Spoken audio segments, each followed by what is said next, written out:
ये कहानी एक भूतिया लड़की की है जिसका भूत होटल की एक रूम में रहता है। जो भी इस रूम में आता लड़की का भूत उसे मार दिया करता था। ऐसे उसने बहुत सारे लोगों की जान ले ली। अब उसे लग रहा था जैसे मेरे साथ धोखा हुआ है, जिसका बदला वो सब लोगों से ले रही थी, लेकिन हकीकत कुछ और ही थी। अब वो हकीकत क्या थी? साथ ही उस भूत लड़की की कहानी जानने के लिए बढ़ते हैं कहानी की तरफ, जिसकी शुरुआत होती है एक होटल को दिखाने से जिसका नाम एम्बर होटल था। यहाँ पर एक लेडी वर्कर का पहला दिन था जो यहाँ पर जॉब करने आई थी। होटल के अंदर आने के बाद उसकी मुलाकात हुई होटल की मालकिन से, जिसका नाम सुकनीति था। वो लेडी वर्कर को कहती है कि दूसरे फ्लोर की सफाई करो और 2 से 3 बार कहती है कि 3rd फ्लोर पर नहीं जाना, क्योंकि वहाँ रेनोवेशन का काम चल रहा है तो तोड़फोड़ हो रही है, तो तुम्हें हमेशा वहाँ से दूर ही रहना है। अब लेडी वर्कर जब 2nd फ्लोर की सफाई कर रही थी तो उसे 3rd फ्लोर से किसी के रोने की आवाज आई, इसीलिए वो मना करने के बावजूद भी 3rd फ्लोर पर चली जाती है। उसने कॉरिडोर का दरवाजा भी खोल दिया और अब आवाज का पीछा करते करते वो एक ऐसे रूम के सामने आ खड़ी होती है जो सबसे अलग ही था, यानी कि उस पर होटल का नंबर नहीं लिखा हुआ था और रोने की आवाज इसी रूम से आ रही थी। तो चेक करने के लिए लेडी वर्कर दरवाजा खोल देती है। रूम के अंदर एक औरत बैठी हुई थी जो पूरी तरह से व्हाइट थी, यानी कि उसकी स्किन, उसके बाल सब कुछ सफेद थे। और अब वो लेडी वर्कर को देखते ही रोने से चुप हो जाती है और एक लाइन बोलती है,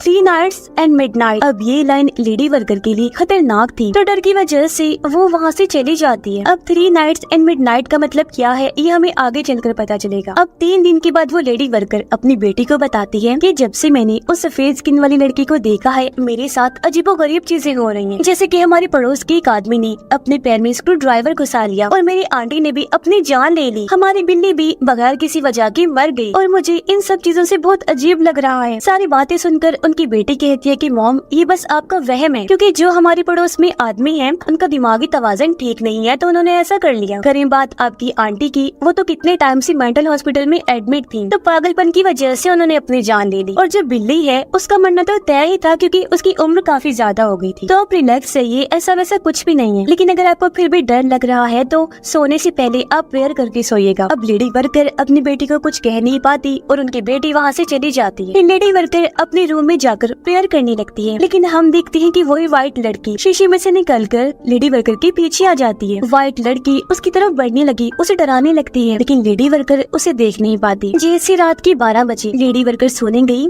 तो व्हाइट लड़की उसके रूम में चली जाती है और बड़ी बेरहमी से उसकी सारी स्किन निकालकर बेदर्दी से उसकी जान ले लेती है। लेडी वर्कर की आवाज सुनकर उसकी बेटी वहाँ पर आई और जब उसने अपनी माँ को ऐसी हालत में देखा वो बहुत ज्यादा डर जाती है, रो रो कर चिल्लाने लगती है और ये सीन इधर ही कट हो जाता है। अब 3 दिन के बाद हम 2 बहनों को देखते हैं, जिनमें बड़ी बहन का नाम रायना था। अपने डैड की मौत के बाद वो अपने दादा और दादी के पास जा रही थी। उनकी दादी और कोई नहीं बल्कि एम्बर होटल की मालकिन थी, सुकनीति। उन लोगों के पास एम्बर होटल ही उनके डैड की आखिरी निशानी थी, इसलिए वो अपने दादा और दादी के साथ वहाँ पर रहने के लिए आई थी। जैसे होटल पहुँची, इनकी दादी सुकनीति और दादा इनका काफी अच्छे से वेलकम करते हैं। सब लोग एक दूसरे से मिलकर काफी खुश होते हैं। सुकनीति रायना को उसके डैड की कुछ चीजें देते हुए कहती है कि अब से होटल तुम्हें ही संभालना है, जिसके लिए रायना मान जाती है क्योंकि उसे कैसे भी करके इस होटल को चलाना है। वजह ये है कि अब उसकी बहन की जिम्मेदारी रायना पर ही आ गई थी, जिसकी रहने का खर्चा और कॉलेज की फीस रायना की सर पर ही थी। सुकनीति यहाँ रायना और उसकी बहन को भी यही समझाती है कि तुम होटल में कहीं भी घूम सकती हो सिवाय 3rd फ्लोर की, क्योंकि वहाँ जाना मना है, रेनोवेशन का काम हो रहा है, वर्कर्स छुट्टी पर है तो वहाँ जाना ठीक नहीं है। रायना करीबी स्कूल में अपनी बहन का एडमिशन करवा देती है और जब वो वहाँ से जाने लगी तो उसकी मुलाकात अपने ही एक पुराने दोस्त से होती है जो पहले कभी एक दूसरे को पसंद किया करती थी, और वो लड़का एक रिपोर्टर भी था। वो रायना को कहता है कि अपना ख्याल रखना, संभाल के रहना, क्योंकि वो एक रिपोर्टर था तो एक औरत की मौत की जांच कर रहा था जिसका खून किया गया है, और वो और कोई नहीं बल्कि शुरुआत वाली लेडी वर्कर है। वो बताता है कि मैं इसी केस पर इन्वेस्टिगेशन कर रहा हूँ और आज मैं उस जगह पर जा रहा हूँ जहाँ वो लेडी काम करती थी, ताकि मुझे वहाँ पर कोई सबूत मिल सके। और जब वो बताता है कि वो लेडी एम्बर होटल में काम करती थी तो ये सुनकर रायना काफी चौंक जाती है, क्योंकि वो तो उनका ही होटल था जहाँ पर वो रहने आई थी। पर लेडी वर्कर की मौत वाली बात उनकी दादी सुकनीति ने उनसे छुपाई हुई थी, तो इसलिए अब वो रिपोर्टर रायना के साथ एम्बर होटल आ जाता है।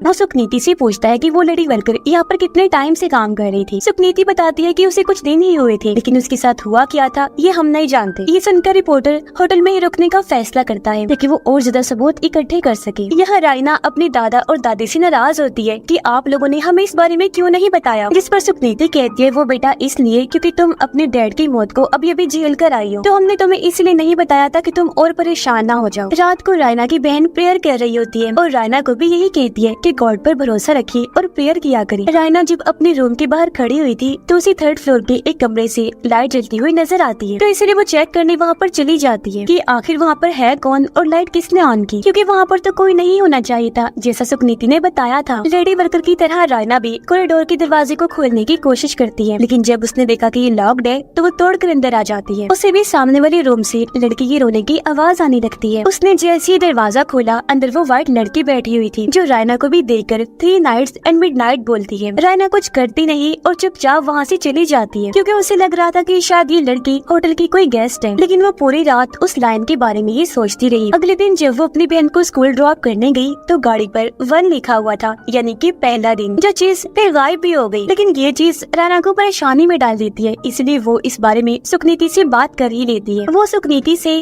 3 नाइट्स एंड मिडनाइट का मतलब पूछती है। वो बताती है कि कल रात मुझे 3rd फ्लोर के एक रूम से लाइट जलती हुई नजर आई। फिर जब मैं वहाँ गई तो मुझे किसी लड़की की रोने की आवाज आई। तब मैं उस रूम वाली गेस्ट को चेक करने गई कि क्या वो ठीक है। यहाँ रायना के मन में एक सवाल ये भी आ रहा था कि अगर 3rd फ्लोर पर कोई रह रहा था तो फिर सुकनीति ने ये क्यों कहा कि वहाँ रेनोवेशन का काम हो रहा है और वहाँ पर कोई नहीं है। मगर उसकी सारी बातें सुनकर सुकनीति काफी घबरा जाती है। उसे देखने से साफ लग रहा था कि वो 3rd फ्लोर के भयानक राज को जानती है, इसलिए वो हर किसी को वहाँ जाने से मना किया करती थी। लेकिन अब क्योंकि रायना वहाँ पर चली गई थी तो सुकनीति ये सोचकर भी काफी डरी हुई थी। उसे इस टाइम कुछ समझ ही नहीं आ रहा था कि मैं रायना को क्या कहूँ, और रायना वहाँ से चली जाती है। अब रायना अपनी बहन को स्कूल ड्रॉप करने के लिए चली जाती है। उनके जाने के बाद सुकनीति के पास उनका हस्बैंड आया। वो बताता है कि आज पुलिस हमारे होटल में आने वाली है, क्योंकि लेडी वर्कर की बेटी ने पुलिस को सब कुछ बता दिया है जो कुछ उसके साथ यहाँ हुआ था। तो पुलिस आकर इन्वेस्टिगेशन करना चाहती है। ये सुनकर सुकनीति दुखी होते हुए बताती है कि अब कुछ नहीं हो सकता, क्योंकि रायना भी 3rd फ्लोर पर चली गई है और उसने वो रूम खोल दिया है। जो सुनकर उसका हस्बैंड भी काफी डर जाता है। दोनों सोच में पड़ जाते हैं कि अब हम क्या करेंगे। लेडी वर्कर की मौत की खबर हर जगह फैल गई थी। पुलिस भी यहाँ पर इन्वेस्टिगेशन करने आ चुकी थी, और जब ये बात सभी गेस्ट को पता चलती है तो वो वहाँ से जाने लगते हैं। यहाँ पर रिपोर्टर भी था और सारी चीजों की इन्वेस्टिगेशन कर रहा था। तभी यहाँ पर रायना भी आ जाती है। अब एक फोन की घंटी बजती है जिसे रायना उठाती है। उसे कहा गया कि उसी रूम में टॉवल पहुंचाओ, तो अब टॉवल रायना ही देने जाती है। उसने देखा कि रूम में तो कोई नहीं है, लेकिन अब बाथरूम से रोने की आवाज आ रही है, और जब वो बाथरूम को चेक करने गई, हैरत, वहाँ पर कोई भी नहीं था। अब तभी रूम वाले फोन की घंटी बजती है जिसे रायना फिर से उठाती है। आगे से कोई बोल रहा था कि अगर वो बाथरूम में नहीं है, रूम में नहीं है, तो फिर ये सोचो कि वो रूम में छुपी हुई कहाँ है। ये सुनकर रायना काफी डर जाती है। वो जल्दी से रिसेप्शन पर कॉल करके पूछती है कि इस वाले रूम में कौन रुका हुआ है। तब उसे पता चलता है कि कोई भी नहीं, वो रूम तो खाली है। चेक करने पर रायना को वही लड़की अब पर्दों के पीछे चलती हुई नजर आती है। देखते देखते वो लड़की अब कारपेट के नीचे आ गई और तेजी से रायना की तरफ बढ़ने लगती है। रायना ने उसे देख लिया था। ये व्हाइट बालों वाली लड़की थी जिसकी आंखें लाल रंग की थी और वो बहुत डरावनी लग रही थी। उसे देखकर रायना बहुत डर गई, जल्दी से रूम से बाहर आ जाती है। तभी यहाँ पर रिपोर्टर भी आ गया जो रायना को संभालता है। रायना उसे सब कुछ बता देती है जो अभी अभी उसके साथ हुआ। रिपोर्टर जब चेक करने रूम के अंदर गया तो सब कुछ वैसा का वैसा ही था, यानी कि सब नॉर्मल था। वहाँ ऐसा वैसा कुछ भी नहीं था जो रायना बता रही थी। अब जो रायना के साथ हुआ था वो सुनकर होटल का सारा स्टाफ भी अपनी जॉब छोड़ के वहाँ से चले जाते हैं। इसलिए अब मजबूरन सुकनीति और उनके हस्बैंड को रायना और रिपोर्टर को सारी बात बतानी पड़ती है। वो कहते हैं कि 6 साल पहले जब हमारी माली हालात अच्छे नहीं थे तो तुम्हारे डैड यानी कि हमारे बेटे ने हमें बताया कि उसने ये होटल खरीदा हुआ है, तो अगर हम चाहे तो यहाँ रह सकते हैं और जो यहाँ से पैसे मिले उनसे हम अपना खर्चा उठा सकते हैं। लेकिन जब हम इस होटल में आए तो इसकी हालत बिल्कुल भी ठीक नहीं थी, तो हमने पूरे होटल को रेनोवेशन करवाया। और जब एक वर्कर 3rd फ्लोर पर लाइट लगा रहा था तो उसे भी उस नंबर के बगैर वाले रूम में किसी लड़की के रोने की आवाज आई। तब उसने भी चेक करने के लिए वो दरवाजा खोला और अंदर उसे भी वो व्हाइट लड़की मिली, जिसको भी देखकर उसने 3 नाइट्स एंड मिडनाइट बोला। ऐसा होने के बाद उस वर्कर के साथ 2-3 दिन तक अजीब होता रहा और फिर तीसरे दिन की मिडनाइट पर यानी कि 12 बजे उसकी मौत हो गई। फिर वो बताते हैं 3 नाइट्स एंड मिडनाइट का मतलब। वो कहते हैं कि इसका मतलब है कि जिस किसी को भी उस लड़की ने ऐसा बोला पहले 2-3 दिन तक उसके साथ अजीब होता रहेगा और फिर तीसरी रात की मिडनाइट यानी 12 बजे बुरी तरह से उसकी मौत हो जाएगी। इससे जाहिर है वो व्हाइट लड़की ही मारती होगी, जैसा उस वर्कर के साथ हुआ।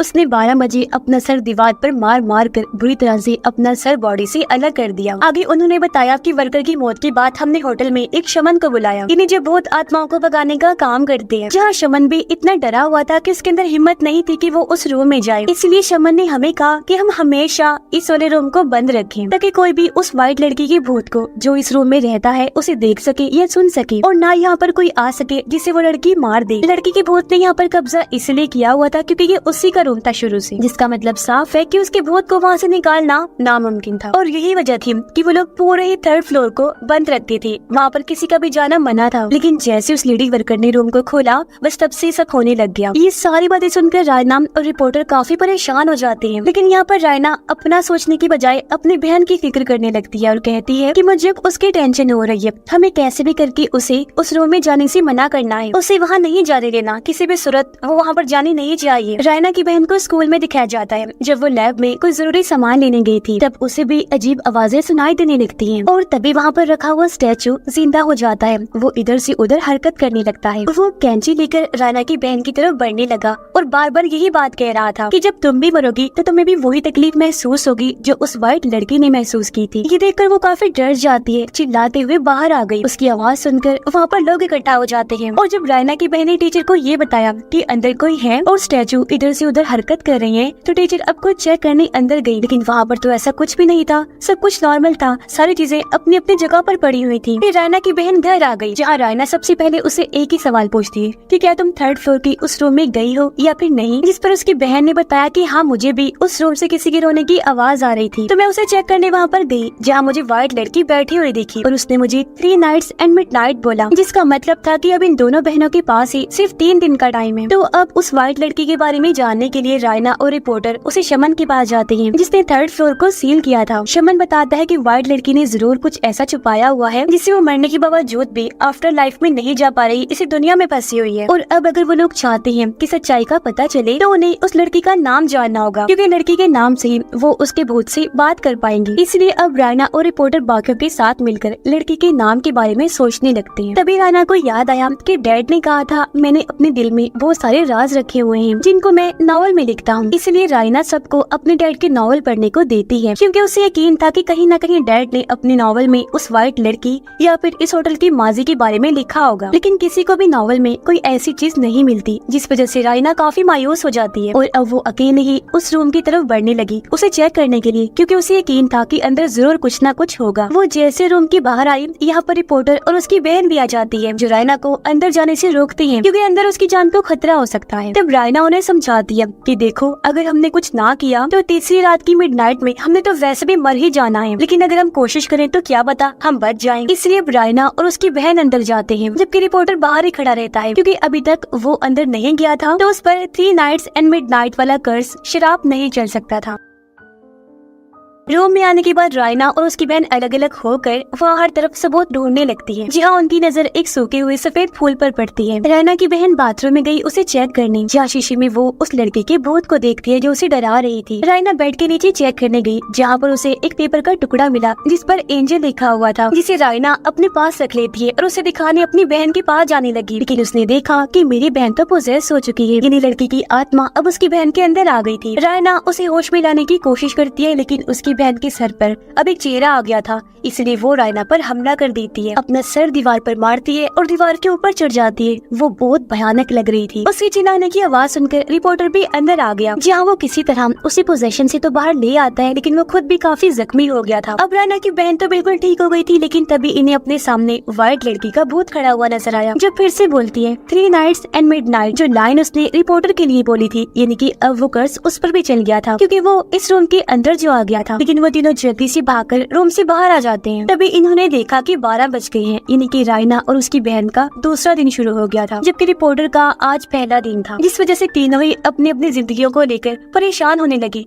रोने लगती हैं। रायना रिपोर्टर को बताती है कि मुझे लगता है कि वो कमरा उसी लड़की का था, यानी कि वो वहीं पर ही रहती थी। शायद डैड भी उसे जानते होंगे, इसीलिए उन्होंने उसे रहने दिया। तभी रायना रिपोर्टर और अपने दादा और दादी को वो पेपर का टुकड़ा दिखाती है। उसे देखकर सुखनीति और उसके हस्बैंड और भी ऐसे पेपर के टुकड़े लाते हैं, जो उन्हें हर रूम के बेड के नीचे से मिले थे। हर टुकड़े पर एक जैसी राइटिंग थी, यानी कि ये एक लेटर था, एक खत था, जिसे किसी ने टुकड़े टुकड़े करके होटल के हर एक रूम में अलग अलग रख दिया था, यानी कि ये चीज किसी गेम की तरह, पजल की तरह बना दी गई थी। जैसे उन्होंने इसको जोड़ा तो वहाँ पर एक लड़की का नाम लिखा हुआ था, जो था जैस्मिन, जिसे इन्हें लगा कि जरूर उस व्हाइट लड़की का नाम जैस्मिन है। और ये लेटर जैस्मिन ने रायना के डैड के लिए लिखा था। लेटर में लिखा हुआ था कि मैं रायना के डैड को पहली बार पाइन के पेड़ के पास मिली थी जो जंगल में है, और वो टाइम मेरे लिए सबसे बेस्ट टाइम था क्योंकि उसके बाद मैंने रायना के डैड के साथ बहुत अच्छा टाइम गुजारा और मैं चाहती हूँ कि मैं उनके साथ हमेशा ही उसी जंगल में पाइन के पेड़ों के पास रहूं। पता चला कि जैस्मिन एंजल भी रायना के डैड को ही बोल रही थी। अब इससे ये लोग समझ जाते हैं कि अगर हम पाइन के पेड़ों के पास उस जंगल में जाएं तो जरूर हमें वहाँ से कोई ना कोई सुराग मिल सकता है। इसीलिए अब रायना और रिपोर्टर पास ही के जंगल में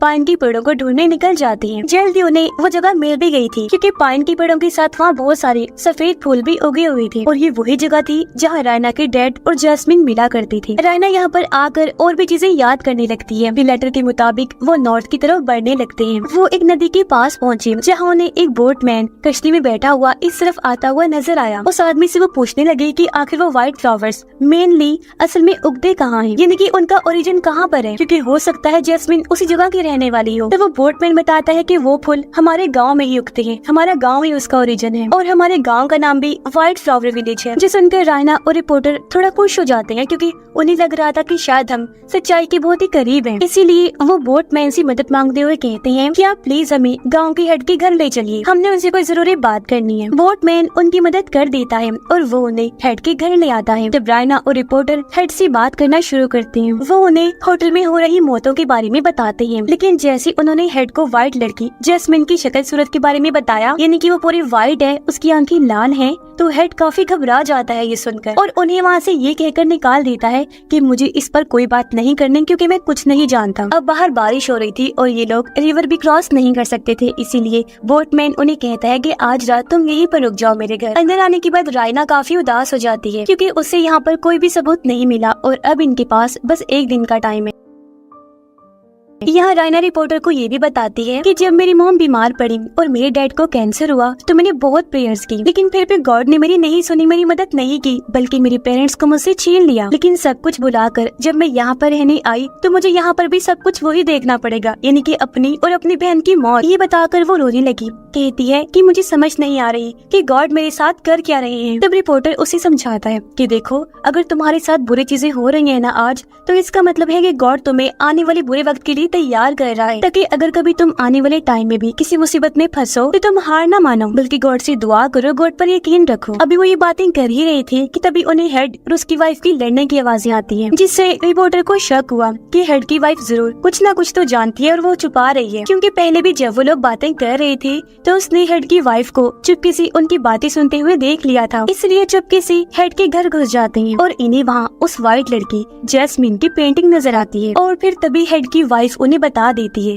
कि असल में ये लड़की हमारी बेटी है। तो अब वो लोग बोटमैन को और हेड की वाइफ को सब कुछ बताने के लिए कहते हैं। तब बोटमैन उन्हें बताता है कि उस लड़की का यानी व्हाइट लड़की का असल नाम मैनर है, जो कि मिडनाइट में हेड के घर पैदा हुई थी, लेकिन उसे एक बीमारी थी जिस वजह से उसका पूरा जिस्म ही व्हाइट था, यहाँ तक कि उसके बाल भी, उसकी स्किन भी। इसी वजह से तो उसका नाम उन व्हाइट फ्लावर्स के ऊपर रखा गया था, जिन व्हाइट फ्लावर्स पर इस गाँव का नाम रखा गया था। मैनर की शक्ल सूरत की वजह से हर कोई उसे परेशान करता, बच्चे उसे बुली करते थे और अक्सर तो उसे डेविल कहते थे कि ये कोई इंसान नहीं है बल्कि शैतान है। उसकी डैड भी उसे हमेशा पीटा करते, कमरे में बंद करके रखते थे, क्योंकि उसकी वजह से गांव में उनकी इज्जत कम हो रही थी। यही वजह है कि मैनर अकेली रहने लगी। वो अपने माइंड में गेम्स बनाती, अपने साथ ही खेला करती थी और डांस करती थी, लेकिन जैसे 20 साल हुए वो घर से भाग गई और कोई नहीं जानता कि भागकर वो कहाँ गई है। ये सारी सच्चाई जानने के बाद रायना और रिपोर्टर वापस होटल में आ जाते हैं और अब क्योंकि उन्हें मैनर का असली नाम भी पता चल गया था, इसलिए वो होटल में शमन को बुलाते हैं, जहाँ पर शमन मैनर के नाम के जरिए उसकी आत्मा से बात करता है और उन्हें बताता है कि जब मैनर अपने घर से भागी थी तो वो उसी जंगल में उन पाइन के पेड़ों के पास गई थी, जहाँ पर पहली बार उसकी मुलाकात हुई रायना के डैड से, जहाँ पर रायना के डैड ने न सिर्फ उसकी जान बचाई, उसकी मदद की, बल्कि उसे अपने होटल में रहने के लिए रूम भी दिया। उसने अपनी माँ की सारी ज्वेलरी भी मैनर को दे दी, क्योंकि रायना के डैड के पास अपने माँ बाप की यादों के अलावा और कोई नहीं था, और अब क्योंकि वो मैनर को अपना सबसे करीबी इंसान माना करता था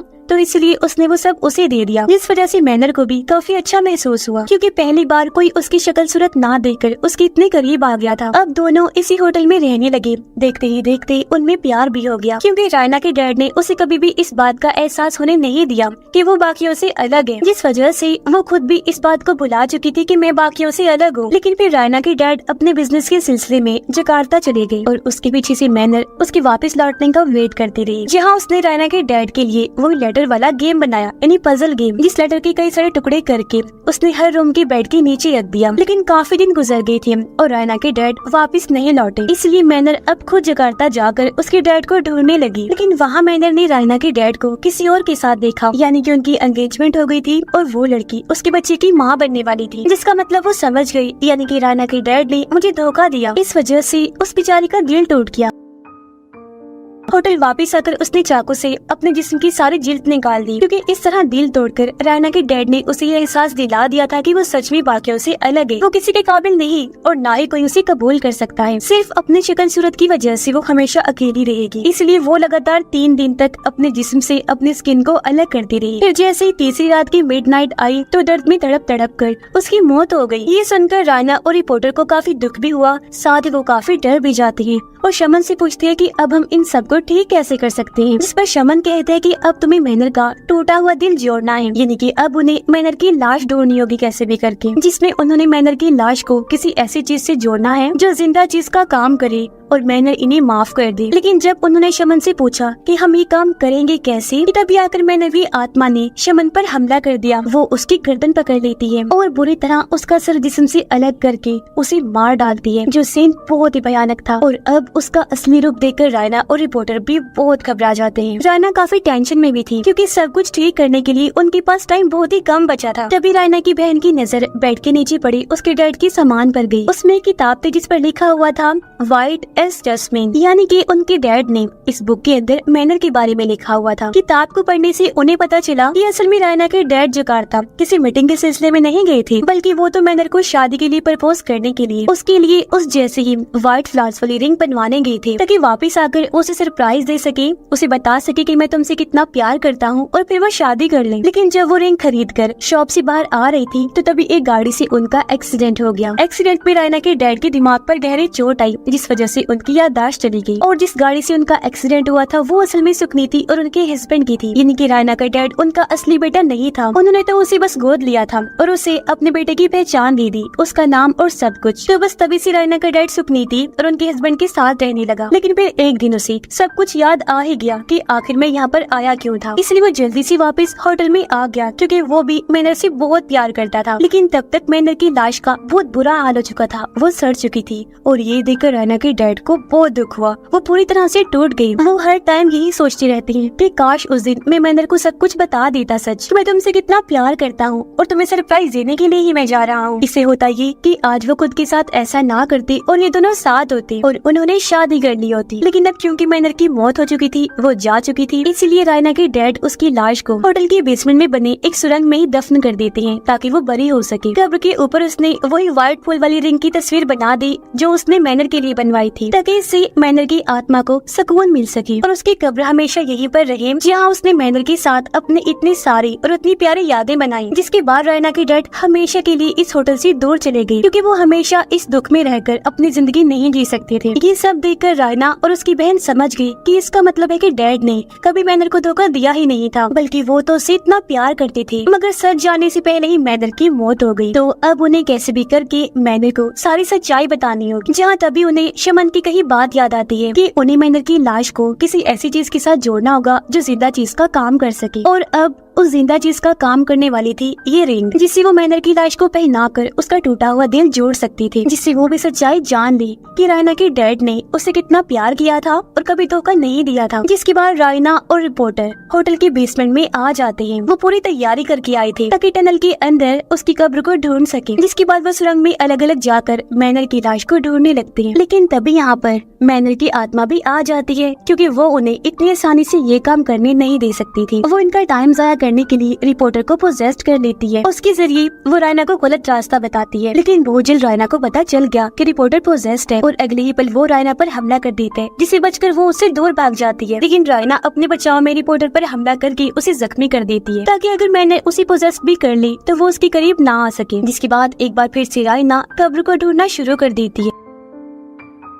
साथ ही वो काफी परेशान भी थी क्योंकि अब उसके पास टाइम बहुत ही कम बचा था। कुछ ही देर में 12 बजने वाले थे। तभी रायना को अपने बैग में अपने दादा और दादी का लेटर मिलता है कि रायना, अगर तुम्हें कोई भी रास्ता ना दिखे तो तुम गॉड से प्रेयर करना, देखना वो फिर तुम्हारी मदद जरूर करेंगे, क्योंकि उसके पास आखिरी रास्ता गॉड ही है जो जरूर हेल्प करते हैं। तो इसीलिए अब रायना प्रेयर करने लगती है। वो रो रो के गॉड से दुआ करती है। उधर रायना की बहन भी अपने दादा और दादी के साथ मिलकर प्रेयर कर रही थी, क्योंकि उसे यकीन था कि हमें सिर्फ गॉड ही बचा सकते हैं। और ऐसा होता भी है, क्योंकि तभी कुछ दूर चलने के बाद रायना को वो कब्र मिल जाती है, जिसे रायना खोदना शुरू करती है और उसे कुछ ही देर में मैनर का स्केलेटन ढांचा मिल जाता है। लेकिन इससे पहले रायना उस रिंग को मैनर के हाथ में पहनाती, यहाँ पर पोजेस्ड रिपोर्टर आ गया। वो रायना पर हमला कर देता है, लेकिन वो जैसी तैसे अपनी जान पर खेलकर वो रिंग मैनर के हाथ में पहना ही देती है, जिससे कि उसकी लाश और जिंदा चीज यानी कि वो एलिमेंट आपस में मिल चुकी थी। ऐसा होते ही मैनर सारी सच्चाई जान गई थी। उसकी आत्मा को शांति मिल गई, सुकून मिल गया और अब वो वहाँ से चली जाती है। कुछ ही देर बाद रायना और रिपोर्टर टनल से बाहर आ गई, जहाँ वो सब लोग आपस में मिलकर जज्बाती हो गए, रोने लगते हैं, क्योंकि उन्हें लग रहा था कि हमने सबने मिलकर आखिरकार सब कुछ ठीक कर ही दिया। रायना और रिपोर्टर ने वो सब कुछ पुलिस को बता दिया जो उनके साथ हुआ था। फिर रिपोर्टर रायना से बात करने आया। उसे कहता है कि मैं आज भी तुमसे प्यार करता हूँ और सिर्फ तुम्हारे साथ ही रहना चाहता हूँ। ये कहकर वो उसे शादी के लिए प्रपोज करता है, जिसे रायना कबूल भी कर लेती है और हाँ बोल देती है। रिपोर्टर अभी भी उस होटल में ही था और वो फोन पे रायना से बात कर रहा होता है कि कल हम अपनी शादी की डिस्कशन करेंगे। और अब जैसे रिपोर्टर ने फोन बंद किया, हम देखते हैं कि एक बार फिर मैनर की आत्मा शीशे से निकलकर बाहर आती है। इस टाइम घड़ी में 12 बज रहे थे, यानी कि रिपोर्टर की 3 नाइट्स पूरी हो गई थी और ये मिडनाइट का टाइम था। इसलिए मैनर उसके पूरे जिस्म से उसकी सारी स्किन निकाल देती है और बड़ी बेदर्दी से उसकी जान ले लेती है। फिर अगले दिन रायना जब उसे नींद से जगाने आती है तो वो रिपोर्टर की ऐसी हालत देखकर काफी डर जाती है। वो दुखी भी थी, रोने लगती है। वो इस बात से काफी परेशान हो रही थी कि उन्हें लग रहा था कि हमने सब कुछ ठीक कर दिया है और मैनर जा चुकी है, लेकिन असल में ऐसा कुछ भी नहीं हुआ था। वहाँ पर पुलिस और एम्बुलेंस आई जो रिपोर्टर की लाश को वहाँ से ले जा रही होती है और ये चीज छत पर खड़ी रायना और उसकी बहन देख रही होती है। यह रायना अपनी बहन से पूछती है कि अगर मैनर ने रिपोर्टर को ही मारना था तो उसने हमें क्यों नहीं मारा, तुम्हें और मुझे जिंदा क्यों छोड़ दिया। और अभी हालांकि उसने सब जान लिया है, लेकिन वो फिर भी इस दुनिया में क्यों है, यहाँ से क्यों नहीं जा रही। इस पर रायना की बहन कहती है कि बेशक हमने ऐसा करके उसका दिल तो जोड़ दिया, लेकिन अभी भी मैनर वो चीजें नहीं भूली थी जो उसके साथ बाकी लोगों ने की। उसका दिल दुखाया, उसे परेशान किया उसकी शक्ल सूरत की वजह से, क्योंकि हमारे डैडी थे जो उससे प्यार करते थे, बाकी सब तो उसे नफरत ही करते थे ना, उसे बुरा समझते थे। तो अब जब तक वो उन सब लोगों से बदला नहीं ले लेगी, वो यहाँ से कभी नहीं जाएगी। और क्या पता वो जाएगी ना, क्योंकि उसने उस रूम में ही अपनी जान ली थी। तो ऐसा करने वाले लोगों के लिए अगली दुनिया में भी कोई जगह नहीं होती। उनकी आत्मा को कभी सुकून नहीं मिलता और वो हमेशा से ही दुनिया में फंसे रह जाते हैं। जैसे कि मैनर को ही देख लो, वो वहाँ फंसी हुई है। अपनी बहन की सारी बातें सुनकर रायना काफी हैरान रह जाती है। वो सोचती है कि आखिर मेरी बहन को ये सारी बातें कैसे बताएं। और फिर तभी रायना की बहन रायना की तरफ देखती है, जिसकी आंखें एकदम लाल थी, यानी कि मैनर ने उसे पोजेस्ट किया हुआ था, वो उसके अंदर आई हुई थी। और अब तक रायना की बहन जो बोल रही थी वो उसे मैनर ही बुलवा रही थी, जहाँ वो उनसे ये भी कहती है कि तुम्हारे डैड ने हाँ सच में मुझसे सच्चा प्यार ही किया था, इसलिए अब से पूरी जिंदगी मैं तुम्हें कुछ नहीं कहूंगी, कोई नुकसान नहीं पहुँचाऊंगी, क्योंकि तुम दोनों उनकी बेटियां जो हो। जिसके बाद रायना और उसकी बहन अपने दादा और दादी के साथ हमेशा के लिए उस होटल को छोड़कर चली जाती हैं। साथ ही पुलिस ने भी उस होटल को अब पूरी तरह से सील कर दिया था, क्योंकि यहाँ पर इतनी सारी मौतें जो हुई थी। और अब 2 पुलिस वाले 3rd फ्लोर को चेक करने आए। वो उसी मैनर वाले कमरे में जाते हैं जहाँ अंदर मैनर बैठी हुई थी,